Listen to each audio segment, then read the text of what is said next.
I never thought I'd be writing this, but here I am. My name is Ryan, and I'm 22 years old. I used to have a pretty normal life, or at least what I thought was normal. It was just me, my dad, and my mom until I was 8 years old. Then, my mom passed away unexpectedly, and everything changed. My dad was devastated, of course.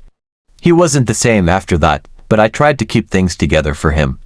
But I'll admit it, losing her was the hardest thing I ever had to go through. After her death, my dad was lost. He would go through periods where he just wasn't there, emotionally, at least. It wasn't his fault, I know that now, but back then, I was a kid who just wanted someone to take care of me. I remember trying to make dinner for myself when I was 10 because he would be passed out on the couch, unable to keep up with life. It was a lonely existence, but I managed. When I was 12, my dad started dating again. He met someone new. Her name was Sarah, and she seemed nice enough at first. I wasn't thrilled about the idea of anyone replacing my mom, but I was willing to give it a shot. She was kind to me, at least initially, but things started to shift when she moved in. At first, it seemed like a normal adjustment. Sarah was always sweet to me, and I was just happy to see my dad smiling again. But over time, things began to feel different. I couldn't quite put my finger on it, but she wasn't the same person anymore. She started acting more possessive of my dad's attention, and even began making subtle comments about my behavior that made me uncomfortable. I didn't want to admit it to myself, but I started feeling like I was no longer welcome in my own home. By the time I was 16, I could sense the tension building. Sarah had taken on a more authoritative role in the house. If I left a dish in the sink, she'd scold me like I was a child. If I didn't clean up after myself immediately, she'd get annoyed. My dad, who used to be the one who would let things slide, was starting to side with her. He'd tell me to stop being difficult, that I needed to respect her as part of the family. It wasn't just the small things. Sarah started making decisions for me without even consulting me. She'd throw away clothes she didn't think were appropriate for someone my age, or criticize the music I listened to. And every time I tried to bring up how I felt, she'd get defensive and turn it around on me. She'd say I was being ungrateful, that I should be thankful for everything she did for me, but I never asked for any of it. The breaking point came when I turned 18. I had just graduated high school and was starting to look at colleges. My dad was supportive of me going to university, but Sarah. She wasn't. I remember one evening, after dinner, when I was talking to my dad about my plans. I wanted to go to a school a few states away, but when Sarah overheard me, her face turned pale. She didn't even wait for me to finish before she snapped. "You really think you're going to just leave us here?" she demanded, her voice harsh. "What about your family? You think you're better than us?" I was stunned. She had never been this hostile before. I tried to explain that I was just trying to build my own life, but she didn't want to hear it. My dad tried to mediate, but his words seemed hollow.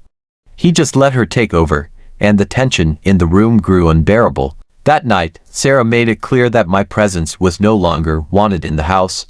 She didn't explicitly say it, but the way she spoke to me left no room for doubt. She told me I needed to start contributing more to the house, and that if I was going to go to college, I'd have to pay rent. I was barely old enough to even have a job, let alone pay rent. A few weeks later, things escalated. My dad and I got into a heated argument. I was frustrated with the way Sarah was treating me, and my dad didn't seem to care.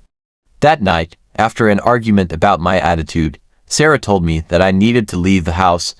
She said I was nothing but a burden and that she couldn't take it anymore. I was shocked. I had nowhere to go. My dad didn't even stand up for me. I don't even think he fully understood what was happening. Maybe he was just too afraid to stand up to her, but I know that he had known what was going on for a while. He had seen the way Sarah had been treating me, but he always chose to stay silent. That was the night I left. With no place to go, I grabbed a few things from my room and went to a friend's house. For months, I stayed with friends, bouncing from one couch to another. My life felt like it was falling apart. I was completely alone. I felt betrayed by both my dad and Sarah, but the worst part was that I couldn't understand why they couldn't just support me. Why couldn't they just see that I was struggling too? Why couldn't they care about me the way they cared about each other? It's been a year since I left. I'm still figuring things out, still trying to rebuild my life. I found a place to live, and I'm working part-time while I take online courses. But the pain of being kicked out, of being made to feel like I didn't matter, still hurts. I haven't spoken to my dad much. He tried to call once, but I couldn't bring myself to pick up. I'm not sure if I ever will. I guess I'm writing this because I still don't understand how it all went wrong. I don't know if it's me, if I did something wrong, or if it's just the way things were meant to be. But what I do know is that I'm stronger now. I've had to fight for every inch of my life, and even though it's been incredibly hard, I'm finally starting to find peace. I just wish things had been different. As time passed, I found myself thinking about my dad more often. I still loved him, but I couldn't shake the feeling of abandonment. Every time I thought about how he'd just let Sarah push me out without saying anything, it made me feel invisible. It's like he wasn't the dad I remembered anymore. I tried to rationalize it. Maybe he was just scared of losing her. Maybe he thought I was old enough to take care of myself, but it didn't change how hurt I felt. A few months after I left, I got a message from one of my old family friends. She told me that my dad had been asking about me. Apparently, he'd been pretty quiet, but whenever Sarah wasn't around, he would ask how I was doing. I wasn't sure how to feel about that. It seemed like a half-hearted attempt at showing concern. Part of me wanted to reach out, but another part of me didn't know if I could handle it. I started to make new friends, people who actually cared about me for who I was, not because I was someone's son or because I could help with something. I met Olivia through work. She's a few years older than me and has her own apartment. She helped me get a part-time job at a local coffee shop, and it felt like I was finally starting to build a life for myself. Olivia was different. She listened, she never judged me for my past, and she gave me a safe space also. One day, while I was hanging out at Olivia's apartment, my phone rang. It was my dad. My heart skipped a beat, and I almost didn't want to pick up, but I did. "Hey, Ryan," he said, sounding unsure, like he wasn't sure if he had the right to call. "It's your dad. I just wanted to check in, see how you've been." I didn't know how to respond. All the anger, hurt, and confusion from the past months flooded back, but I tried to keep my cool. "I've been doing all right, Dad," I said, my voice more neutral than I intended. "How about you?" There was a long pause before he spoke again. I miss you, son," he said, his voice softer. "I know things have been bad between us, and I'm sorry. I just didn't know what to do. Sarah's been pushing me to choose sides, and I chose her." His words hit me like a ton of bricks. I wasn't expecting an apology, but hearing him say that, hearing him finally acknowledge the truth, made something inside of me crack. "I don't know if I can forgive you yet, Dad," I said, the words coming out before I could stop them. "You never stood up for me. You let her treat me like I was nothing." My throat tightened as I spoke, but I couldn't stop myself. "I don't know if you'll ever understand how that felt." He was silent for a moment, and when he finally spoke, his voice was shaky. "I don't expect you to forgive me right away, son. I was weak. I should have protected you. But I didn't. I'm sorry." There was a long pause. "I want to make things right." I didn't know what to say. I wanted to believe him, but it felt like too much. I had been abandoned by both of them, the two people who were supposed to be there for me, and I wasn't sure if I could ever trust either of them again. I didn't even know if I wanted them back in my life. But the truth was, I still miss my dad. I missed the days when everything felt normal, before Sarah came into the picture and everything changed. "I don't know what that looks like, Dad," I said slowly. "But I'm willing to talk, if you are, but it's going to take time." The next few weeks were filled with awkward conversations and texts back and forth.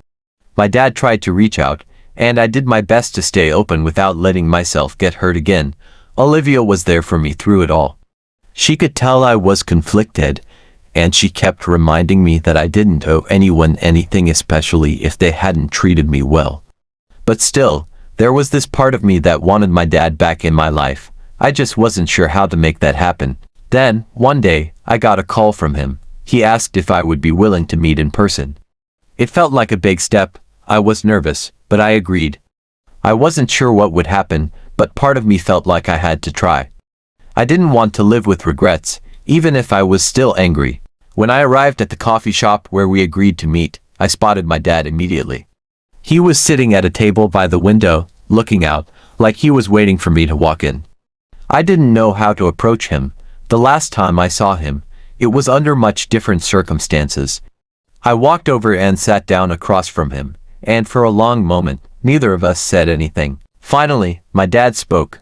"I know I've hurt you, Ryan, and I know I don't deserve your forgiveness, but I want to be part of your life again. I've been thinking about it a lot, and I don't want to lose you. I made mistakes, and I know I can't undo them, but I hope we can start over." His eyes were filled with regret, and for the first time in a long time, I saw the dad I used to know, the dad who wasn't afraid to show his emotions. "I don't know if I'm ready for that," I said quietly. But I'm willing to try. It's just going to take time, Dad." That was a few months ago. Since then, we've been working on rebuilding our relationship, step by step. It's not perfect. There are still moments where I feel hurt, and sometimes I wonder if things will ever be the same. But I've learned that healing doesn't happen overnight, and it's not something you can rush. It's messy and complicated, but it's real. And for now, that's enough. I guess the lesson here is that family isn't always perfect. Sometimes, the people you love can hurt you the most, and sometimes they're the last ones to realize it. But you don't have to carry that burden forever.